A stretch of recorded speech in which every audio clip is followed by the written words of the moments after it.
శివరాజయోగి కృష్ణస్వామి గారి గురించి చండీష్ గారు కొద్దిగా ఇంట్రడక్షన్స్. శివరాజయోగి కృష్ణ స్వామీజీ గారు, he was born in Nirmal, close to Hyderabad, which is about 250 kilometers away. He has initiated himself through his guru in 2001 and self-realized, enlightened in 2009. Since his enlightenment, he has been providing practice to the disciples or to the seekers of Atma Jnana, self-realization, to various disciples that are across the world. In 2022, he has established a deity, Rajashyamala Peetham, in Nirmal, and has been providing archanas, kumkumarchanas and kubera archanas to across Hyderabad and Nirmal, and people are blessed taking his Mahaprana Vidya, which is part of the breathing exercise. He is going to elucidate this evening. Thank you so much.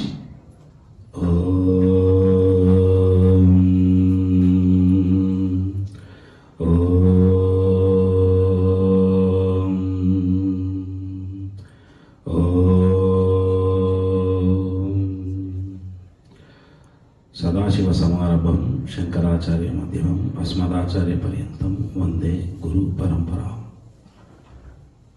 ఈరోజు ఈ ఆట మహాసభలకి అట్లాంటికి రావడం చాలా సంతోషం. 2 నెలల పడవ ప్రయాణానంతరం 2 నెలల Chicago వీధులలో ఎటువంటి ఆశ్రయం లేకుండా తిరిగిన ఒక వివేకానందుడి కష్టం ముందు ఒక ఆవగింజ కష్టం కూడా మేము పడట్లేదు. ఒక యోగానంద పరమహంస 2 నెలల పడవ ప్రయాణానంతరం ఎందుకోసం నన్ను నా గురువు ఇక్కడికి పంపాడు ఈ అమెరికాకు నాకు అర్థం అవ్వట్లేదు అనే ఒక సందిగ్ధావస్థను పొందిన యోగానంద పడ్డ సందిగ్ధం మేము పొందలేదు. ఒక రెడ్ కార్పెట్, ఒక వే వాళ్ళు క్రియేట్ చేసి ఆత్మజ్ఞాన విద్యను పాక్ పశ్చిమ దేశాలలో ఏ రకంగా పంచాలి అనే ఒక దైవ ప్రణాళికను వారు ఆరంభించిన అదే బాటలో ఎంతో మంది యోగులు అమెరికాకు వస్తూ చెబుతూ వెళ్తూ ఉన్నారు. ఒక వివేకానంద, ఒక యోగానంద స్వామి నాకు 2 కళ్ళ లాంటి వాళ్ళు. వాళ్ళ ఆదర్శానుసారమే వాస్తవంగా నా జీవితం, నా లైఫ్ ఉంటా ఉన్నది. వారి ఆదర్శాలను వ్యాప్తి చేయడం, అద్వైత జ్ఞానం,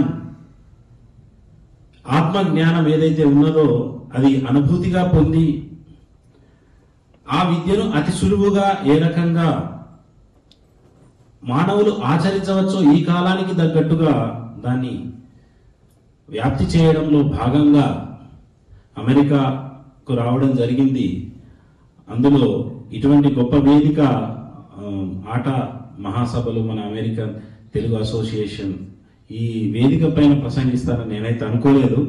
ఇది అమ్మవారి కృప, ఆ గురువుల యొక్క కృప. ఇటువంటి అవకాశాన్ని ఇక్కడ ఈ వేదిక పైన కల్పించినందుకు ముఖ్యంగా మన ఆట సభ్యులకు, కమిటీ సభ్యులకు నిజంగా వారికి నా యొక్క హృదయపూర్వక అభినందనలు. ఈ విషయంలో సూటిగా స్పష్టంగా మహాప్రాణ విద్య గురించి క్లుప్తంగా చెప్పాలి అనంటే, మానవ జీవిత లక్ష్యం, ఇందాక డాక్టర్ గారు మాట్లాడుతున్నాకంటే కొంచెం ఇంగ్లీష్ కొంత తక్కువే, కానీ నాకు అర్థమైంది ఏంటంటే అన్ని ఆనందాలు ఉన్నవి, అన్ని ఆనందాల కంటే సుప్రీం ఆనందం ఒకటి ఉంది, ఆత్మానంద స్థితి. దాన్ని మీరు ఎన్నుకోవాలి అని వారు చెప్పినట్టు అదే అర్థంగా నేను భావిస్తా ఉన్నాను. ఒక ఇంద్రుడు పొందే ఆనందం కంటే, గంధర్వుడు పొందే ఆనందం కంటే గొప్పదైన ఆనందం ఒకటి ఉన్నది, అదే ఆత్మానంద స్థితి అని. Yes, it's 100% true. అది ఆ యోగ వాసిష్టం ఏం చెప్తుందంటే, ఆత్మానంద సుఖము ఎటువంటిది, సుఖాత్సుఖం పరమసుఖం ఎటువంటిది అంటే ఇంద్రుడు పొందే ఆనందం కూడా ఈ సుఖంలో ఒక 1/8 వంతు అంటే 1000వ వంతు అంటాడు. అంటే ఇక దాని అర్థం ఏమిటి అంటే ఎక్కడ మనసును దాటుతున్నామో, ఎక్కడ మనసును పూర్తిగా ఆత్మలో లయం జరుగుతుందో అక్కడ పరిపూర్ణ ఆత్మ జ్ఞానము తానే స్వయం ఆత్మస్థితిలో తానే సోహమసి అహం బ్రహ్మాస్మి తత్వమసి అనే ఆ దివ్య అనుభూతి స్ఫురణలో తాను ఉండిపోతాడు అని మనకు వివేక చూడమని ఆదిశంకరులు కూడా చెప్తారు. ఇదంతా బాగుంది, కానీ ప్రాక్టీస్ అనేది కావాలి. ఏ ప్రాక్టీస్ తోని అది పొంది ఉన్నారు? ఒక ఆదిశంకరాచార్యులు చేసిన సాధన, యోగ వాసిష్టంలో శ్రీరామచంద్రమూర్తికి వశిష్ఠ మహర్షి చెప్పిన ఆ యోగ సాధన ఏమిటి? చాలా అందరికీ రామాయణం తెలుసు, కానీ యోగ వాసిష్టం మాత్రం కొంతమందికే తెలుసు. యోగా అభ్యాసం చేస్తున్న వాళ్లకు లేదా ఆత్మజ్ఞాన అభిలాషకులకు మాత్రమే యోగ వాసిష్టం తెలుసు. అటువంటి యోగ వాసిష్టంలో శ్రీరామచంద్రమూర్తికి శ్రీ వశిష్ఠ మహర్షి వారు చెప్పినటువంటి గొప్ప సాధన అది ఉన్నది. ప్రతి ఒక్కరూ వివేకానంద స్వామి అమెరికాకు వచ్చి ప్రకటించిన ఆత్మ జ్ఞాన విద్య ఇదే. పరమహంస యోగానంద ఇక్కడికి వచ్చి in the name of Kriya Yoga ఆ పేరుతో వ్యాప్తి చేసిన ప్రాణ విద్య ఇదే. ఎవరు యోగ శిఖోపనిషత్తు ఇలా చెప్తుంది, స్వ ఆత్మను మించిన దేవుడు లేడు, తన ప్రాణ క్రియను శ్వాసక్రియను మించిన మంత్రము లేదు, శ్వాస నాదాన్ని మించిన మంత్రము లేదు అని చెప్పి యోగ శిఖోపనిషత్తు చెప్తుంది. అంటే ప్రతి మన సనాతన ఋషుల యోగుల మార్గంలో భగవద్గీతలో శ్రీకృష్ణ పరమాత్ముడు అర్జునుడికి చెప్పిన యోగ విద్య బ్రహ్మ విద్యాయాం యోగ శాస్త్రే అని ప్రతి అధ్యాయం మనకు సమాప్తం అవుతుంది. బ్రహ్మ విద్య యోగ శాస్త్రం ఇదే విద్య, ఆచరణాత్మక ప్రాక్టికాలిటీ ఉన్న విద్య. ఉత్తర గీత బ్రహ్మ విద్య యోగ శాస్త్రము అని మనకు భగవద్గీతలో చెప్పినప్పటికీ అర్జునుడికి యుద్ధ రంగంలో ఆ విద్య అవలంబం ఆచరణకు వీలు కాలేదేమో మళ్ళీ ఉత్తర గీత అనేది మళ్ళీ చెప్పడం జరిగింది. కొద్ది కాలం విజయం తర్వాత రాజ్య భోగాలు అనుభవించిన తర్వాత మళ్ళీ రియలైజేషన్ వచ్చి ఆనాడేదో చెప్పావు బావా అని చెప్పి మళ్ళీ కృష్ణ పరమాత్ముడికి అడిగితే మళ్ళీ చెప్పిన 4 అధ్యాయాల ఉన్న గీత శ్రీకృష్ణార్జున సంవాదే ఉత్తర గీత, అది కూడా ఉంది. ఉత్తర గీతలో ఉన్నటువంటి ఏదైతే విద్యనో అదే ఇప్పుడు నేను చెప్తున్నటువంటి మహాప్రాణ విద్య. టైటిల్స్ వేరు, ఒకరు మహాప్రాణ విద్య అనవచ్చు, ఒకరు క్రియాయోగం అనవచ్చు, మరొకరు జీవ బ్రహ్మైక్య యోగం అనవచ్చు, బ్రహ్మ విద్య అనవచ్చు. ఏదైనప్పటికీ అంతిమ గమ్యం ఏమిటంటే తాను అదిగా మారిపోవడం. జీవుడే దేవుడు అని ఆదిశంకరాచార్యులు చెప్పారు. తస్మాత్ యోగి భవార్జున అని శ్రీకృష్ణ పరమాత్ముడు చెప్తున్నారు. అందరూ చెప్పింది ఏమిటంటే నీవే దేవుడు అయిపో. దట్ మీన్స్ చెప్పుకునే దేవుడు కాదు, అనుభూతిలో ఉండే దేవుడు. చెప్పుకునే దేవుడు అంటే భౌతికంలో నేనే దేవుని అనే ఒక మనం చూస్తుంటాం, అటువంటి ఒక క్రియేషన్ అది కాదు వాళ్ళు చెప్పింది. దైవము అని అనకు, దైవముగా ఉండు. నేనే దేవుడు అని బయటకు ప్రకటించకు. నేనే దేవుడి యొక్క దైవత్వ స్థితి. ఇందాక మనం అనుకున్నట్టు ఆ అనంతమైన ఆత్మానంద సాగరంగా అనంతమే నీవుగా మారిపోయి ఆ స్థితిలో నీవుగా రమించడానికి ఉన్నటువంటి విద్య ఆత్మ విద్య అన్నారు. అది ప్రకటనకు వీలు లేదు, అది స్వయం అనుభూతం అనుభవద్యైకం. ప్రకటన చేసినా అది అర్థం కాదు. నిద్ర గురించి ఎంత చెప్పినా అది అర్థం కాదు, నిద్ర పోతేనే అర్థమవుతుంది. తేనె గురించి ఎంత చెప్పినా తీయదనం అర్థం కాదు, తేనె తింటేనే అర్థమవుతుంది. అట్లనే ఆత్మానుభవపు ఆనంద సాగరాన్ని ఎన్ని శాస్త్రాలు మనం విన్నా, ఎంత విన్నా అది ఆచరణ చేయడానికి ఒక ఉపకరణం అవుతుంది కానీ అవి ఎన్నటికీ ఇవ్వవు అని చెప్పి మన వివేక చూడమనిలో శ్రీ ఆదిశంకరాచార్యులు చెప్తారు. శాస్త్రం ఒక ఆలంబన, కానీ ఆచరణ వివేకానంద కూడా అంటాడు, టన్నుల కొద్ది శాస్త్రజ్ఞానం కంటే అవును ఆచరణ మేలు అని. ఆ ఆచరణ వచ్చినప్పుడు ఆ ఆచరణలో మనము ఆ అద్భుతమైన ఆ ఆనందాన్ని పొందే విద్యనే ఆత్మజ్ఞాన విద్య.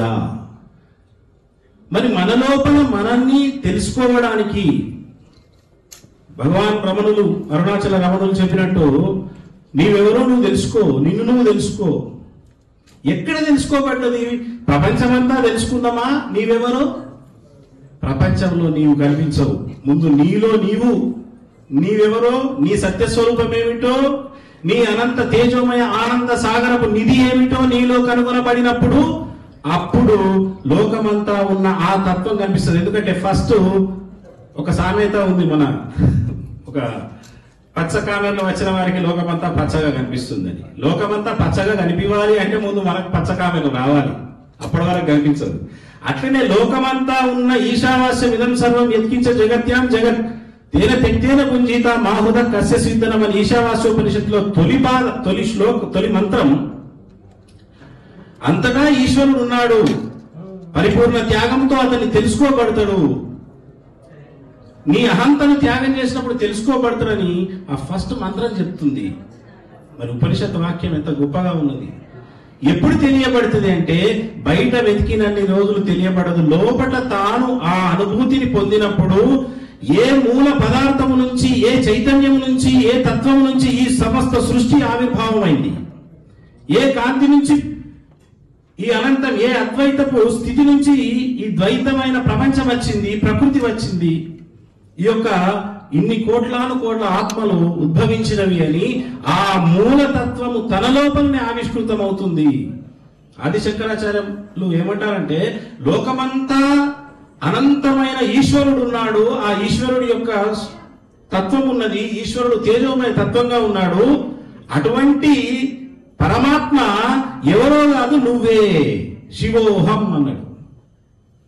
నీవే నీవే నీవే, అది నీవే, అది నీవే, అది నీవే. అర్జునుడు కూడా శ్రీకృష్ణ పరమాత్మ చెప్తున్నాడు, నీవు నీ యొక్క జీవత్వపు, భయత్వపు ఇటువంటి ఆలోచనలు వదిలేయి, నీ యొక్క ఆత్మ జ్ఞానం పైన దృష్టి పెట్టు, నీ యొక్క ఆత్మను ఉద్ధరించుకో. ఆత్మయో హ్యాత్మనో బంధు ఆత్మయో రిపురాత్మవాన్ అంటారు ఆత్మ సమయం యోగంలో. నీ ఆత్మయే నీకు బంధువు అవుతుంది, నీ ఆత్మయే నీకు శత్రువు అవుతుంది ఎప్పుడు నువ్వు ఉద్ధరించుకోకపోతే. ఉద్ధరేది ఆత్మ. నీకు ఉద్ధరించుకోకపోతే మరి ఎలా ఉద్ధరించుకోవాలి అనేది మహాప్రాణ విద్యలో సూటిగా చెప్తారు. మనం ఎక్కడున్నాం ఆత్మ రూపంలో, ఈ దేహంలో అంటే జీవాత్మ మన యొక్క దేహంలో మనం ఉన్న ప్లేస్ ఏంటంటే కంఠకూపంలో మనం ఉంటాం.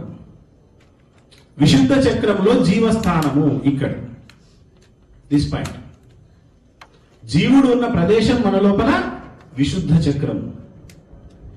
అందుకే కంఠములో ఊపిరి ఉన్నంత వరకు అని భారీ డైలాగులు వస్తాయి. అంతేనా? అంటే ఊపిరి ఎక్కడుంది? కంఠంలోనే ఉన్నది. శరీరం అంతా ఉన్నప్పటికీ ఊపిరి ఉన్నది మాత్రం కంఠంలో. ప్రాణ ప్రవాహం శరీరం అంతా జరుగుతున్నప్పటికీ ప్రాణ కేంద్రకం ఉన్నది విశుద్ధ చక్రం. జీవుడు ఉండే ప్రదేశం మన యొక్క కంఠం యందు ఉంటాడు. దీన్ని ప్రాణ కేంద్రకము అని అంటారు. మరి స్థూల కేంద్రకం ఎక్కడుంది? నాభిస్థానం. అందుకే తల్లి యొక్క గర్భంలో మనకు తల్లి నుంచి శిశువుకు ఆ స్థూల దేహ నిర్మాణానికి అవసరమైన సర్వ పోషకాలు అంది ఆ శిశువు యొక్క దేహం తయారవుతున్నది. ఇది నాభిస్థానం, ఇది ప్రాణస్థానం. మరి ఆత్మస్థానం ఎక్కడ? ఇక్కడ. సహస్రారమే మన లోపల ఉన్న ఆ పరమాత్మ స్థానం. అందుకే పుట్టిన ప్రతి శిశువుకు ఈ ప్లేస్ హోల్ ఉండడం మీరంతా మనందరికి తెలిసేగా, చెప్పాల్సిన పని లేదు. ఆ బ్రహ్మనాడి అనేది ప్రతి శిశువుకు మీకు కొట్టుకుంటూ ఉంటుంది. మన గుండె కొట్టుకున్నట్టు ఇక్కడ ఉన్న నాడి స్పందన అనేది క్లియర్ గా శిశువుకు ఉండడం మనం గమనిస్తూ ఉంటాం. మన చిన్నప్పుడు అమ్మమ్మలు వాళ్ళంతా నూనె మర్దన చేసేసి నెమ్మదిగా దాన్ని కూడుకునేలాగా చేస్తారు. అది ఆత్మస్థానం. ఇది ఉంది. చివరి ప్రాణం ఎవరిదైతే కఠోపనిషత్తులో యమధర్మరాజు నచికేతుడికి చెప్తారు, అన్ని విద్యలు నాకు చెప్తున్నావు, అసలు నేను మరణించిన తర్వాత కూడా జీవనముతో ఉండే విద్య చెప్పు, నన్ను లోకానికి రాజుని చేస్తా అంటున్నావు, సమస్త ఐశ్వర్యాలు ఇస్తా అంటున్నావు, ఎన్నో వరాలు ఇస్తా అంటున్నావు, నాకు ఇవన్నీ అక్కర్లేదు యమధర్మరాజా, నాకు మరణించిన తర్వాత జీవించే విద్య చెప్పు అంటాడు. అది ఒక్కటి తప్ప అన్ని చెప్తా, ఆ ఒక్కటి అడగకు. ఇతనేమో ఆ ఒక్కటే కావాలి. సతీ సావిత్రికేమో 10 ప్రాణములు తక్క అన్నాడు, నచికేతుడికేమో ఆత్మ విద్య తప్ప అన్నాడు. ఇక్కడ ఆలోచిస్తే మనం శరీరములో 72,000 నాడులు ఉంటాయి. కఠోపనిషత్తులో యమధర్మరాజు చెప్తున్నాడు. అందులో 101 నాడి టాప్ అన్నట్టు. 72,000 నాడులలో 101 నాడులు ప్రధానమైనవి. ఈ 101 నాడులలో కూడా మదర్ ఆఫ్ ఆల్ నాడీస్ సుషుమ్నా నాడి. ఆ సుషుమ్నా నాడి గుండా ఎవరి ప్రాణం ఊర్ధ్వమునకు వెళ్ళి చొచ్చుకొని బయటకు వస్తుందో చివరి శ్వాస, వారు మర జన్మ, ఈ భౌతిక జన్మలు ఎత్తాల్సిన అవసరం లేదు. భౌతిక జన్మతో పని లేదు. మళ్ళీ పునరపి జననం పునరపి మరణం ఇది ఉండదు. ఈ 84 లక్షల జీవరాశుల యొక్క జీవితం మళ్ళీ వెత్తాల్సిన పని లేదు. నీవే ఆ దైవమై మోక్షం పొందే ఆ మోక్ష స్థితిలో ఉండేది ఆ సుషుమ్నా నాడి గుండా ఎవరి ప్రాణ ప్రవాహం చివరిది, మన చివరి బ్రీత్ ఏదైతే ఉంటుందో. మరి అందరికి అది పోతుందా? పోదు. అందరికి నవనాడుల గుండా, నవరంధ్రాల గుండా వెళ్తుంది. కళ్ళల్లోకి వెళ్ళి కానీ, ముక్కులో నుంచి కానీ, నోటి నుంచి కానీ, చెవుల నుంచి కానీ, ఈ నవరంధ్రాలు ఏవైతే ఉన్నాయో అందులో నుంచి వెళ్తుంది ప్రాణం జీవుడిది. ఒక్క యోగులది మాత్రం, లేదా ఈ యోగం అభ్యాసం చేసే వాళ్ళది, ఇటువంటి సిమిలర్ గా ఉన్న యోగాలు, పేర్లు వేరు కావచ్చు, ఇటువంటి యోగాలు అభ్యాసం చేసే వాళ్ళది ఈ ఊర్ధ్వాన్ని ఛేదించుకొని చివరి శ్వాస వాళ్ళు ఇచ్ఛామరణం అంటే ఇచ్ఛాపూర్వకంగా తీసుకెళ్లవచ్చు, లేదా ప్రయత్నంగా చేసి కూడా వాళ్ళు తీసుకెళ్తారు. ఎందుకంటే ఆ సాధన ఉంటూ ఉంటుంది లాస్ట్ కాబట్టి. మరి ఇక్కడ ఏమిటి, ఆ ఆత్మని ఎలా ఉద్ధరించుకోవాలి, ఎప్పుడు నీ ఆత్మ నీకు మిత్రుడు అవుతుంది అని చెప్తున్నారంటే, కంఠములో ఉన్న ప్రాణము మళ్ళీ బ్రహ్మస్థానం చేరుతూ ఉండాలి. ప్రాణశక్తి, ప్రాణ ప్రవాహం అంతా పరబ్రహ్మస్థానాన్ని తాకుతూ ఉండాలి. ప్రతి ప్రాణక్రియ పరబ్రహ్మస్థానాన్ని తాకాలి. ప్రతి ప్రాణక్రియ, ఎవ్రీ బ్రీత్ మీకు పరబ్రహ్మస్థానాన్ని చేరుతూ రావాలి. ఎవరిది వెళ్ళదు. కేవలం మన యొక్క శ్వాసలన్నీ మన పొట్టలోకి, లంగ్స్, ఇంత స్థూల దేహానికి, ప్రాణ శరీరానికి మాత్రమే అందుతుంది గాని, సూక్ష్మ శరీరం వరకే వెళ్తుంది గాని, కారణ శరీరము దాటి ఆత్మస్థానానికి ఆ యొక్క ప్రాణ ప్రవాహము జరగదు ఎవరికి కూడా, ఇన్ జనరల్ గా ఉన్న ప్రతి వాళ్ళకు.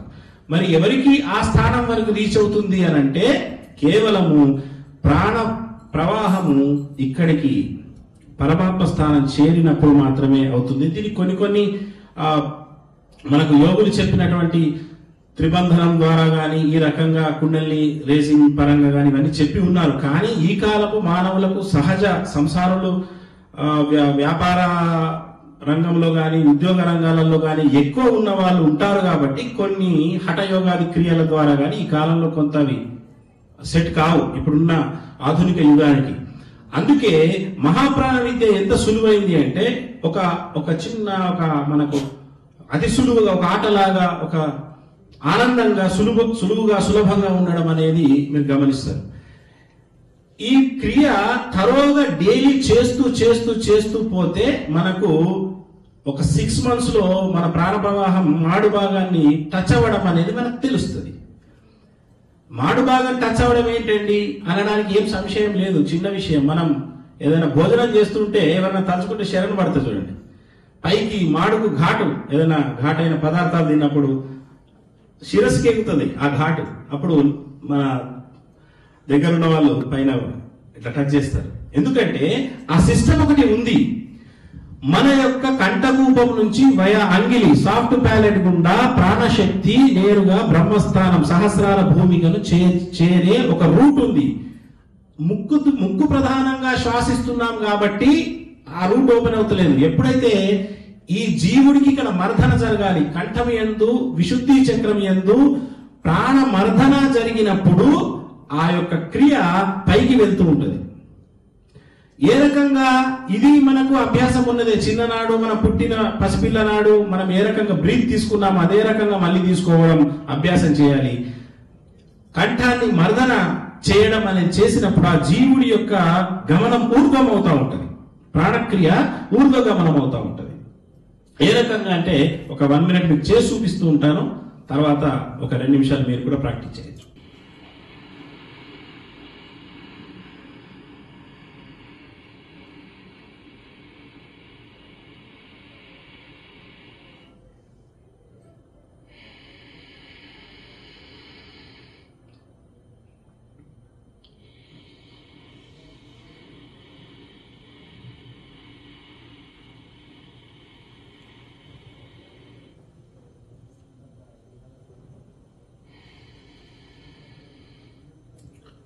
మీరు గమనించినట్టయితే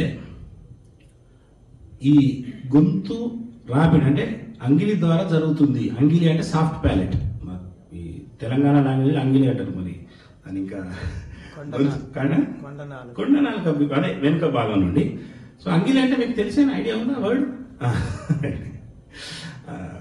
కొన్ని వర్డ్స్ ఒక్కొక్క దగ్గర ఒక రకం పిలుస్తారు కదా అలా. అయితే ఆ మర్దన అనేది జరిగినప్పుడు ఏమవుతుందంటే యోగాగ్ని ఉత్పన్నమవుతుంది. ఆ రాపిడి అది ఎలా తీసుకోవాలి? ముక్కుతోనే తీసుకున్నట్టే ఉంది అని అనిపిస్తుంది, కానీ అది కంఠం ద్వారా జరుగుతుంది. ఒక శబ్దం వస్తుంది చూడండి మీకు. ఇది మీరు 24 గంటలు చేసినా బోర్ రాదు.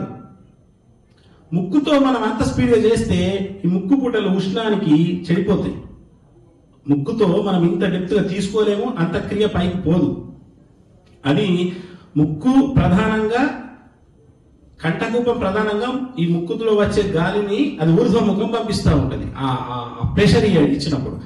ఇంకా మీకు అర్థం కావాలంటే చిన్న విషయం, ఏదైనా మనం హాల్స్ కానీ విక్స్ కానీ తీసుకుంటే గొంతు చల్లబడుతుంది. పుదీనా ఫ్లేవర్ లేదని ఉంటే ఆటోమేటిక్ ఈ చల్లగా ఉంటే మనం ఆ చల్లదనాన్ని ఒక రకమైన ఫీల్ చేస్తాం అంటాం. అంతేనా? ఆ ఫీల్ అనేది ఆటోమేటిక్గా మీకు ఏమవుతుందంటే ఆ చల్లదనాన్ని గొంతులో మనం కొంచెం ఆస్వాదిస్తూ ఉంటాం అని. అదే రకంగా బ్రీత్ను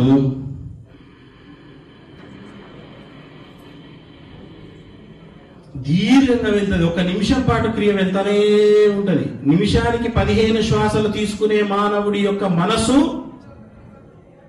నిమిషానికి 1 శ్వాస తీసుకునే మానవుడి మనసు ఎంత తేడా ఉంటుంది, వ్యత్యాసం ఉంటుంది అంటే, నిమిషానికి 1 శ్వాస తీసుకుంటే అతను సుమారు సమాధి అవస్థ అంటారు. యోగంలో సమాధి, సవికల్ప సమాధి, నిర్వికల్ప సమాధి ఇటువంటి వర్డ్స్ తెలిసే ఉంటది. ఆ సమాధి అవస్థ చాలా గొప్పగా, అంత మనసు నిశ్చలంగా నిర్మలంగా అవుతుంది. కాబట్టి మనసు ఆగట్లేదు, మనసు చంచలంగా ఉంది, మనసు టెన్షన్స్ తో ఉంది, ఒత్తిడితో ఉంది, బాధతో ఉంది అన్నప్పుడు చేంజ్ యువర్ బ్రీత్ టెక్నిక్. మీ బ్రీత్ టెక్నిక్ అనేది చేంజ్ చేసుకొని నిమిషానికి 1 లేదా 2 ఈ రకంగా సహజంగా కావాలి. మనం ఎక్కడ కుంభకం చేయకూడదు, ఎక్కడ దాన్ని బలవంతంగా నిరోధించకూడదు. అలా చేయడం వల్ల లేనిపోని కొన్ని హెల్త్ ప్రాబ్లమ్స్ కూడా వస్తాయి, సరి అయిన గైడ్ లైన్స్ సరిగా చేయకుండా. కానీ ఇది అలాగా, అది సహజం. దీనికి ఎటువంటి ఒక రిస్ట్రిక్షన్ లేదు మనకు. దీనికి ఎటువంటి ఒక ఇంకేదైనా ఆహార నియమాలు మనకున్న ఇప్పుడు ఇక్కడ అమెరికాలో ఉన్న విహార నియమాలు ఇవన్నీ మనం మార్చుకోవాల్సిన పని. సహజంగా, సరళంగా, సులభంగా మీకు ఏదైతే ఉన్నదో వ్యవస్థ, నడుస్తున్న వ్యవస్థ, అందులో మీరు దాన్ని చేసుకోవచ్చు. ఈ రకంగా ఇది మెడిటేషన్ పోస్టర్లో చేసుకున్నప్పుడు మామూలుగా మీరు చైర్లో కూర్చోవచ్చు, కింద కూర్చోవచ్చు, సోఫాలో కూర్చొని కూడా చేసుకోవచ్చు. మీరు పనిలో ఉన్నప్పుడు, ప్రయాణంలో ఉన్నప్పుడు, లీజర్ టైంలో కూడా కళ్ళు మూయకుండా కూడా కళ్ళు తెరిచి ఒక దృష్టి మన యొక్క ఈ రకంగా ఉన్న విద్య పైన, ఇప్పుడు నేను చెప్పినటువంటి ఈ టెక్నిక్ పైన పెడుతూ మనము కళ్ళు తెరిచి కూడా ఇటు చూస్తూ అటు చూడడం. అంటే మనల్ని మనం చూసుకుంటూ, మన అంతరంగం వైపు చూసుకుంటూ ముందర చూడడం.